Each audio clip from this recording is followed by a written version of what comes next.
हमको यहाँ भागवत करने के लिए निमंत्रण कौन दिए थे? आप दिए थे। क्यों दिए थे? माइक दीजिए उनको, जरा जोर से बोलें। कथा के लिए। कैसे पता चला कि हम कथा करते हैं? सुने थे आपने? हाँ। और हम ही को क्यों बुलाए आप? कथा तो बहुत लोगों की सुने होंगे, क्यों हमको बुलाए? शास्त्रीय परंपरा। शास्त्रीय परंपरा के लिए। तो कल इस मंच के सामने जो रात को हुआ है वो शास्त्रीय है कि अशास्त्रीय है, ये बताइए। तो क्यों आप नहीं रुकवाए? मैं तुरंत आके बताया, तुरंत मैं था नहीं, पिताजी भी रायबरेली रात में। मेरे भागवत मंच पर कोई हड्डी खून चमड़ी का व्यक्ति नहीं बैठा है। कोई भी व्यासपीठ हो, उस पर जो आचार्य उपस्थित होते हैं उनको सुखदेव और व्यास का स्वरूप मानते हैं। और वहां पर क्या कहा जाता है? शुकरूप प्रबोधज्ञ सर्वशास्त्र विशारद एतत् कथा प्रकाशेन मद ज्ञानम विनाशय, कि आप सभी शास्त्रों में निपुण सुखदेव स्वरूप हैं। इस श्रीमद् भागवत रूपी कथा का प्रकाशन करके आप मेरे अज्ञान का विनाश करें। 5 दिन से हम जो बता रहे हैं लोगों को, धिक्कार है हमको कि हम अज्ञान का विनाश नहीं कर पा रहे हैं। पहले दिन महात्म्य में हम समझाए कि परीक्षित जी को उद्धव जी ने कथा नहीं सुनाई, दिग्विजय करने भेजा ये आदेश देकर कि कलयुग विघ्न करेगा, अनुष्ठान में दिक्कत हो जाएगी, इसीलिए कलि निग्रह आचरो, कलयुग का निग्रह करो। और आपको मैं व्यक्तिगत रूप से नहीं कह रहा हूं, मैं सबको सामूहिक रूप से कह रहा हूं। बस पहचानता आपको, इसलिए आपको उपलक्षण में रखा है, क्योंकि ये सबों के लिए है मेरा वचन। और मैं यहां पर अपने जीवन के 7-9 दिन देकर आया हूं, जिसमें 1 सेकंड आपने हमको नहीं दिया। मेरे जीवन की प्रत्येक श्वास ईश्वर ने हमें दी है, और ईश्वर ने हमको इसलिए नहीं दी है कि हम लोगों का मनोरंजन करें और प्रदीप के जैसा टोटका बताएं, अनिरुद्ध के जैसा चुटकुला बताएं, इसके लिए नहीं दिया है। और मेरे विरोधियों को मेरे चरित्र में, मेरे आचरण में एक दोष की बस प्रतीक्षा है कि कैसे इसके जीवन में एक गलती हम देखें और फिर सारे लोग हावी हो जाएं। और मेरा फोटो लगाकर श्रीमद् भागवत का नाम लेकर सामने बिल्लो रानी और मैं शराबी तू शराबी पर नाच होगा लड़कियों का, और वो अगर वीडियो को डाल दे कहीं पर, तो क्या मेरी प्रतिष्ठा रहेगी? ये भागवत महापुराण कोई किताब नहीं है, अखबार नहीं है कि स्याही से छाप दिए आप। भगवान हम लोगों पर कृपा करके उद्धव जी के सामने अपने वैष्णवी तेज को इसमें प्रतिष्ठित किए हैं। तेनेयं वाङ्मयी मूर्ति प्रत्यक्षा वर्तते हरे। ये हम नहीं बोल रहे हैं, ये भागवत महापुराण में व्यास ने स्वयं इसका प्रमाण लिखा है, महात्म्य के अंतर्गत लिखा है, अन्य विषयों में लिखा है। जब हम बता रहे हैं कि द्यूत पानम स्त्रियस्तूना इत्रा धर्मस् चतुर्विध, 4 जगह धर्म का वास होता है, तो अभिभावक क्यों नहीं अपने बाल बच्चे को संस्कार देते हैं? उनको तो होश नहीं, वो तो बच्चे हैं, ऐसे पूरे बच्चे भी नहीं हैं। मोबाइल चलाने का होश है, नाचने का होश है, गीत का होश है, और बस इसका होश नहीं है उनको। इतने बच्चे तो नहीं है, 5-6 साल के अबोध बच्चे। तो माता पिता उनको क्यों उचित शिक्षा नहीं दे रहे हैं कि ये मनोरंजन का मंच नहीं है, भागवत का मंच है? कल मुझे ज्वर था, दवा खाकर हम विश्राम कर रहे थे, मेरी नींद 5 बार टूटी। आप मुझे रात भर जगाइए, हमको कोई दिक्कत नहीं, भगवान का नाम गा के जगाइए ना जी, हम साथ में जगेंगे आपके। शास्त्र में जागरण का विधान है, मनोरंजन के लिए ये मंच नहीं है ना। आप मनोरंजन के लिए पैसा खर्चा किए हैं। हम कल ही रात को अपना वापसी का टिकट देख रहे थे, 1 सीट बची थी, हम बोले हम निकल जाते हैं, पारायण आपका पूरा होगा, यज्ञ मंडप में कर्मकांड पूरा होगा, दक्षिणा भी मत दीजिएगा, मैं सबको दे लूंगा, मैं अपनी दक्षिणा भी छोड़ दूंगा अगर ज्यादा खर्चा होगा तो। क्योंकि कारिता कण लोभे न कथा सार ततोगतः, धन के लोभ से की गई कथा का सार चला जाता है, यही कलयुग का प्रभाव है। और मैं उससे भगवान की कथा को बचाने की सेवा करने का ही संकल्प लेकर यहां बैठता हूं कि अन्य लोग जो कथा को विकृत कर रहे हैं वो कम से कम हम उसमें दोषी न बने। तो इसीलिए आज हम कथा नहीं करेंगे, ये दंड है आपका। कृपा करके मैं यहां रुका हुआ हूं अभी तक, नहीं तो मैं कल ही जा रहा था। लंगड़ा नहीं हूं, पैर से पैदल भी स्टेशन तक जा सकता हूं, भले 4 दिन में पहुंचूं। सामान रख लें, बाद में आएगा चाहे नहीं आएगा। आप इतना खर्च क्यों कर रहे हैं? आपके जो यजमान हैं हमारे, वृद्ध हैं, विनम्र हैं, बस उनका ख्याल करके कि उनका जीवन अपने अंतिम पड़ाव पर है, चौथे पर में पहुंच गए हैं, तो कम से कम उनको बुरा न लगे, इसीलिए बस उनका चेहरा देखकर हम रुक गए कि विनम्र हैं, वृद्ध हैं, उनको बुरा न लगे, उनका कोई दोष नहीं इसमें। और ये केवल आपको नहीं कह रहा हूं, मेरे समस्त श्रोताओं को और भविष्य में जो आयोजक होंगे उनको भी। अभी मेरी पिछली कथा जहां कौशाम्बी में हुई, परीक्षण में पता चला कि उनका जनेऊ सही समय पर सही विधि से नहीं हुआ था। वो दक्षिण भारत जाकर विधिवत जनेऊ कराकर पूरा संस्कारित होकर आए, तब हमने कहा कि आप यहाँ कथा करेंगे। ऐसे नहीं मैं आ जाता हूँ। आप 1 करोड़ देकर चारों शंकराचार्य को बुला कर ले आइए, आपका सामर्थ्य होगा वो आ जाएंगे, हमको कोई मतलब नहीं है। निग्रहाचार्य को बुलाने के लिए धन नहीं, साहस और सदाचरण चाहिए, बता दे रहा हूँ। तो मैं केवल यजमान के वृद्धावस्था को और विनम्रता को और उनके चौथेपन की स्थिति को देखकर रुक गया हूं। आज मैं कथा नहीं करूंगा क्योंकि आप कथा के अधिकारी नहीं हैं। परीक्षित जी को कथा इसलिए नहीं सुनाई कि वो राजा थे। परीक्षित जी को कथा इसीलिए सुनाई गई क्योंकि वो अधिकारी थे। बाकी जो अधिकारी नहीं थे, अभक्ताश्च विज्ञाय नरदौ सखामृतम, पहले बता चुके हैं। अभक्त थे, देवता अमृत लेकर आए थे, इसीलिए अमृत की दक्षिणा के बदले भी उनको कथा नहीं दी गई। तो कथा क्यों सुनाई जा रही है, उसका उद्देश्य क्या है? अभी अपनी गृह प्रवेशिका लिख रहे होते जी, मेरी रामचरितमानस की कथा आ रही थी, व्यक्तिगत शाम तक सुखा है, वो हमने भी विश्राम दे दिया कि शरीर अधिक थक जाएगा तो फिर कथा में यहाँ हम समय नहीं दे पाएंगे, गले में अधिक बल पड़ेगा। तो हमने अपना सारा काम रोक दिया आपके काम के लिए। हमने अपने जीवन के काम को रोक दिया, अपने सामाजिक आध्यात्मिक उत्तरदायित्व से विश्राम लेकर आपके लिए हम यहाँ पर आए हैं। और यहाँ देख रहे हैं कि बच्चियां नाच कर रही हैं अश्लील गानों पर, वही मेरे मंच के सामने, मेरा फोटो बैनर भगवान की उपस्थिति में। हम आपको प्रबुद्ध कराने के लिए यहाँ पर आए हैं।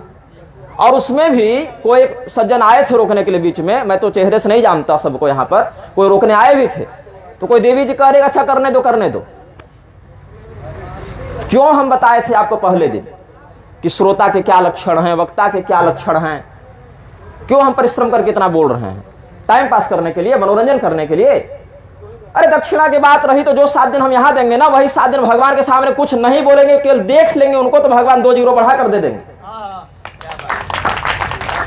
दक्षिणा के लिए नहीं आए हैं, आपके लिए आए हैं, आपका कल्याण करने के लिए आए हैं। दक्षिणा के लिए आना होता तो रोज 2 घंटा राम कथा फ्री में नहीं कहते रहते। अभी महाभारत फ्री में कहेंगे, कोई पैसा नहीं देगा, मनुष्य के लिए नहीं करेंगे, भगवती के लिए करेंगे। भगवती से जो प्राप्त होगा लोक परलोक में वही पर्याप्त है अपने लिए। ब्राह्मणस्य ही देहोयम क्षुद्र कामाय नश्यते। ब्राह्मण का शरीर भौतिक विषय वासना के लिए नहीं है। ब्राह्मण मरने के बाद ही सुखी होता है परलोक में, जीवन में ब्राह्मण सुखी नहीं होता है। तो भागवत को समझिए वो क्या है, किताब नहीं है, टाइम पास मनोरंजन नहीं है। आपने हमको बुलाया इसीलिए आपको हम उत्तरदायी समझकर बोल रहे हैं, व्यक्तिगत रूप से नहीं कह रहा हूं आपको। आप इस भाव को समझिएगा। हृदय में वेदना है, पीड़ा है, इसलिए इतना व्यक्त कर दे रहा हूं, नहीं तो इतना भी नहीं बोलता। आपका भला चाहते इसलिए रुक कर इतना बोल दे रहे हैं, भला नहीं चाहते तो कल रात ही कोई निकल चुके होते। फिर भी रुक गए।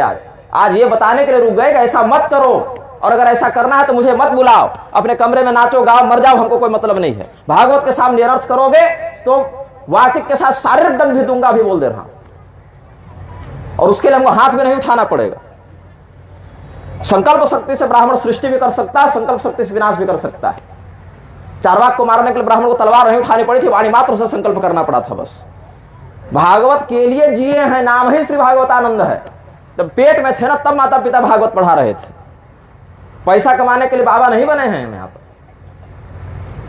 तो पहले सदाचारी बनिए। भागवत हम 7 दिन नहीं 70 दिन सुनाएंगे, फ्री में सुनाएंगे। कोई टेंट माइक पंडाल मत लगाओ, कमरे में बैठ जाओ, शुरू हो जाओ, सत्संग करेंगे, लेकिन अधिकारी बनकर कीजिए। जो अधिकारी था ना, उसके लिए वो सुखदेव जी आ गए जो घर छोड़कर, पिता का मुंह नहीं देखे घर छोड़कर चले गए थे, वो भी अधिकारी को देखकर वापस लौटे। और अधिकारी नहीं रहोगे तो देवराजेंद्र के पद पर बैठ जाओ, कोई लाभ नहीं है उससे। पुनः ऐसा प्रमाद नहीं होना चाहिए। और कल जो कुकर्म किए हैं उसके प्रायश्चित में 3 घंटा कीर्तन कीजिए, जो कथा का समय है, कीर्तन करवाइए इन लोगों से, सबसे। भाई यमराज, हम अपने कुकर्म से बदनाम हो, समझ में आता, भैया तुम्हारे कुकर्म से मेरा माथा क्यों झुके? कि निग्रहाचार्य कैसा आदमी है, सबको गाली देता है, देखो उसके मन पर यह हो रहा है, यही लोग कहेंगे फिर। तो आपका कल्याण चाहने के लिए हम रुक गए, इतना बोल दिए। बाकी पारायण पूरा हो रहा है आज का, और आप लोग कीर्तन करवाइए। वो आधे घंटे का जो 30 मिनट का गलत हुआ ना, उसके बदले आप 3 घंटा कीर्तन कीजिए, मध्यम स्वर में भगवान के प्रति क्षमा प्रार्थना करते हुए कीर्तन कीजिए। राम नाम और पूरे भागवत में कोई भेद नहीं है, उसी का उपबृंहण है, भगवान नाम का ही उपबृंहण है धर्मशास्त्र आदि पुराण। जो हम कह रहे हैं उसको हृदय से समझिए, बच्चों को समझाइए। खाली नारेबाजी करने से और रैली निकालने से हिंदू का उद्धार नहीं होगा। शरीर से, चमड़ी से दुर्योधन भी हिंदू ही था, रावण भी हिंदू ही था, शिव जी की खूब पूजा करता था, लेकिन राक्षस कहलाया, अधर्म का पक्ष कहलाया। भाई मैं शारीरिक रूप से थका हुआ हूं, अस्वस्थ हूं, थोड़ा मौसम की भी कुछ मार है, ठंडी अधिक है, इतनी यात्राओं में रहता हूँ, मौसम पानी बदलता है, गले पर असर भी है, काढ़ा पी पी कर कथा कर रहा हूँ आपके लिए, अपना ग्रंथ लेखन छोड़ दिया हूँ, अपना नित्य स्वाध्याय नित्य प्रवचन से विश्राम ले लिया हूँ। उसके बाद ये हाल है कि जिस मंच पर बैठकर हम श्रोता और वक्ता के लक्षण बताएं, एक एक श्लोक पढ़ पढ़ के विधान से 5 दिन जाते जाते ये दुर्बुद्धि हो गई मन में, तो धिक्कार हमको है फिर कि हम कैसा बता रहे हैं कि आप नहीं समझ पा रहे हैं। तो इस बात को बहुत गंभीरता से सुनो, समझो और सुधार करो। और अगर हमको सुधार दिखेगा तब कल करेंगे, और नहीं सुधार दिखेगा तो भूल जाओ कि कोई निग्रह इस गांव में आए थे कभी। 5 दिन सुन लिए हमारे मुंह से, वो भी किसी जन्म का पुण्य था जितना मिल गया, नहीं तो ये भी दुर्लभ है।